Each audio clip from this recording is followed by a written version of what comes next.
Libération xëy na teg nataalu Jacobs bi ñëwaat ci la ñu dund ca Maroc jàppani daal ña feebar dañ leen empoisonné.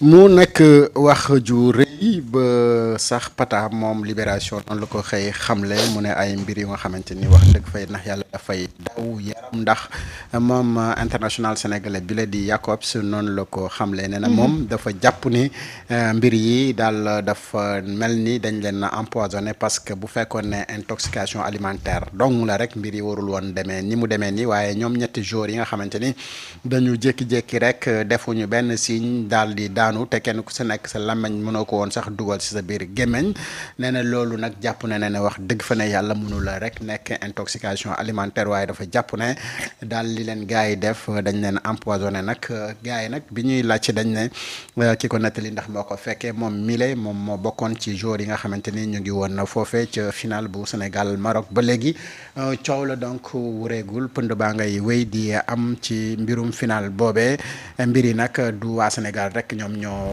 baaraamu tuuma jëmale ko ci marocain yeeg nañu ko organiser ak fi nga xamante ni fa la équipe bu nationale bu Sénégal jaar yëpp ca ba mu jógee Tanger ñëw fële ca Rabat ca hôtel bu xat bañ leen bëggoon a yóbbu ba ginnaaw ci ji nañ abandonné seen auto officiel ba keroog ñuy dem 20 kilomètres ak juróom ngir mën faa ut hôtel bu ñu dëkk ba final ba ni nga xamante ni noonu la suñu joueur yi doon daanoowe di ak la ca xew yëpp moom Jacobs nag wax na ci ay wax yu rëy yu nga xamante ni yu mat a bàyyi xel la ngir xoolaat bu baax li nga xamante ni moom mooy suivi sanitaire u joueurs yi nga xamante ni daanu nañu laata ñoo war a dugg ci terrain bi loolu nag moom Jacobs mi lu ko jaaxal la mu jàpp ne du intoxication alimentaire rek ndax bu doon intoxication alimentaire rek du demee noonu. Alors doon Samba sa jàngat par rapport kàddu yi Jacobs. waaw xam nga ay kàddu yu graaw la. mais xam nga kañ la doon mën a graaw am crédibilité dëgg. on a un staff médical. moo tax fédération aussi am na yoo xam ne dañu ci war a dimbale les joueurs. on a un staff médical. staff médical bi moo àndoon ak joueurs yi. mais yi ni gars yi di demee di toog ci seen plateau télé yi naan Sénégal moo saboté CAN bi Sénégal ñoo def lii noonu la suñu staff médical bi waroon def conférence de presse pour wax ñu joueurs yi. situation bi ñu dund avant la finale. Parce que nag bataille d'opinion bi c'est à ce niveau-là. Toi tu as des preuves, tu as des éléments nañu ñëw def conférence de presse et les Sénégalais ñu ci bari ñu ngi commencé woon di poser wu cette question-là bi Jacob teg tey ci table bi. Parce que bi ñu gisee ñetti joueurs am problème mais les Sénégalais ont dit ñan lan lañ nekk qu'est-ce qui s'est réellement passé am ñuy wax ci suuf intoxication. Et à l'époque les gens disaient que non intoxication on ne pense pas parce que joueurs yi mënuñu bokk lu ñu lekk ñu gis ne ñett ñu ngi ci situation bu doy waar. Alors Jacob a parlé mais ça aurait été bien que la fédération avec le staff médical ñu toog ñu defal ñu benn situation par rapport à ce qui s'est réellement passé au niveau de la CAN. Parce que loolu dafay bokk ci éléments yi ngay utiliser quand même pour ce combat-là. C'est très important. C'est important, oui. Parce que tey c'est un joueur qui parle. On peut croire ñun mën nañ ko gëm. mais ñeneen ñi mën nañ ne il n'est pas expert. ci matière yi pour mën a déterminer ne lii poison la mais tey bu ñu amoon suñu staff médical bi mu génn toog wax. mais là on aura suffisamment d'éléments. te nag foofu lañ leen di xaar parce que nag sénégalais yëpp dañu toog di poser wu la question ci lan moo arrivé ñoom Krépin Diatta. kenn xam. parce que ba tey waxaguñ ñu ci dara lu leer.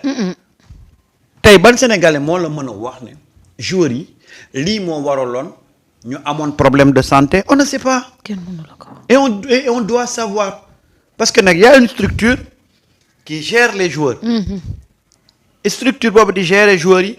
dafa am structure bu ko féetee ci kaw muy la fédération sénégalaise de football.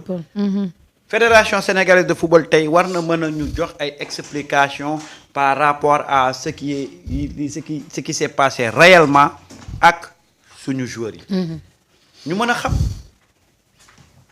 parce que nag actuellement les gens se lèvent di attaquer l'équipe nationale di attaquer la fédération ba dégg naa sax fédération marocaine ñu naan porter plainte la fédération sénégalaise. Ouais. Mais ce combat là saa yi bul toog di nelaw. déedéet. jëlal éléments yi nga am nga dóor ko ci place publique bi loolu la quoi. defante la et moi je pense que Jacob il le dit mais le staff médical. la fédération doit vraiment nous édifier sur cette question là. et loolu la Sénégalais yi di xaar mais nag Sénégalais yu bëri nag xam nga rek ci seen xam-xam commencé woon nañ di wax ne feebar bi c'est pas ordinaire. ah moo gën de. lan moo xew on ne sait pas. on ne sait pas de. te war nañ xam. De toute façon. Jacob n'a jamais confirmé que ni empoisonnement la. daf ne c'était un autre match avant le match. jàpp na ne am na yeneen yoo xamante ni daal. exactement. ci nañu leen traité peut-être ci hôtel baak nañu leen di ak yooyu yenn conditions yi c'est à revoir. Ouais. exactement ni nga ko waxee loolu expert médical rek moom moo ko mën a wax. ndax lekk bi dafa amoon intoxication wala amul intoxication wala dañ leen defal empoisonnement wala defuñu leen empoisonnement. loolu y a que le staff médical qui peut dire. absolument. c'est loolu automatiquement waroon nañu mën a defaat benn test xool est-ce qu'il y a réellement empoisonnement ou pas. et en tout cas lu ci mënti am mooy que ni gis nañu ne ñi doon organiser Coupe d'Afrique bi en finale quand même bu fekkee ni réussir nañ lépp foofu seen organisation dafa manqué et que y a énormément d'éléments yoo xamante ni mën nañ ko jël teg ko ci penc bi et clamer ko fi nga xamante ni moom moo nekk CAF. alors ki yor conseil discipline bu CAF c'est un Sénégalais comme tous les autres Africains yi nga xamante ni gis nañ li xew def nañu constat yi je ne veux pas dire que ni c'est parce que un Sénégalais la day faral Sénégal mais li ñu gis sur le terrain mooy que ni le Sénégal est victime et Sénégal nag quand il est victime même bu fekkee ni yow Sénégalais nga jaaral ci digg bi nga xam ne Sénégal gi kat victime la parce que Maroc mii lim leen waroon traité wu leen noonu et aujourd'hui si un joueur s'inquiète ci li nga xamante ni moom moo xew dans les coulisses parce que am na lu nga xamante ni waxugu ko ba léegi. et que loolu nag ñi nga xamante ni ñoom ñoo nekk staff bi ñoo nekk ñeneen ñi nga xamante ni ñoom ñoo ci am xam-xam bu màcc jëm ci wàllu googu ñoom ñoo war a ñëw génne wax li nga xamante ni moom moo ci am exactement. et aujourd'hui nag voilà les commentaires depuis Jacobs parce que Jacobs n'a jamais confirmé que ni dañ leen empoisonné. mais xelam ñaaw na ci. lekk gi nga xamante ni moom la ñu lekk. et loolu nag ñi nga xamante ni ñoom ñooy médecins yi. ñoom ñoo mën a confirmer ou infirmer li nga xamante ni moom mooy doute yi nga xamante ni moom am na ko ci lekk gi nga xamante ni moom am parce que simulation kii ni mu nu réewee et loolu daf ko jaaxal quoi. Comment ça fait 3 jours yi nga xamante ni bokkuñu ay gabarit.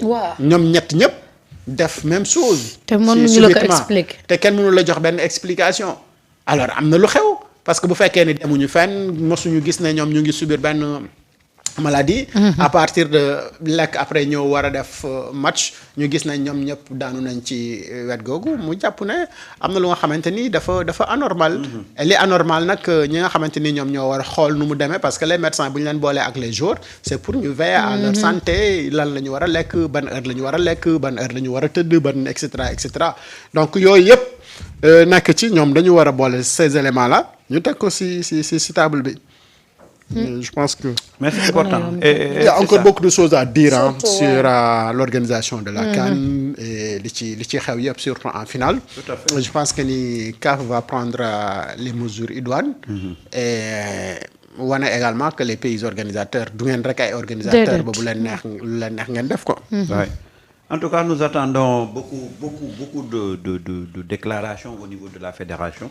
Au-delà même de cette histoire de maladie des jours-là, on veut savoir exactement ce qui s'est passé de Tanger à Rabat. Parce que nag am na ay supporters yu doon wax conditions yi gars yi jógee Tanger yegg si Rabat, il y a énormément de choses. xaw ma nag peut-être que par stratégie fédération bi dafay xaar moment opportun pour parler ou je sais pas, mais nous attendons beaucoup de choses ci fédération bi pour mu mun ko expliquer